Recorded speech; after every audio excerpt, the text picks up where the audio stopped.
niečo mi hovorí, že toto bude nový virálny tieň. Keď som vám ukázala na stories, tak ste mi na ňo extrémne reagovali, že je to nádhera a naozaj je. Tak to je ešte celkom nenápadný, ale keď sa otvorí a hlavne keď sa nanesie na oko, tak to je niečo úžasné.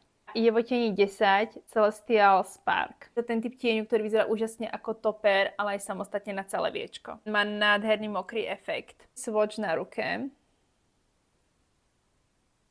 Ale na oku to vyzerá ešte lepšie.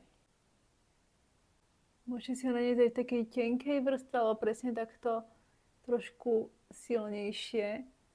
Pozrite, aká je to nádhera. Jeden tieň a aký to spraví rozdiel. To monotiene sú teraz s Lancôme novinka a sú tam aj matné, ale aj práve tieto nádherné glitre a majú tam aj taký úžasný modrý, ten sa mi ešte páči.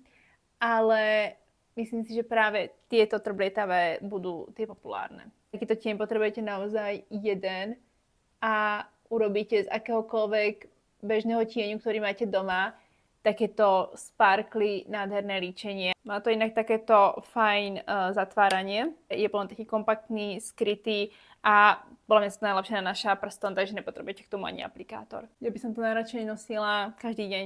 Každý deň aj na doma. Nádherné.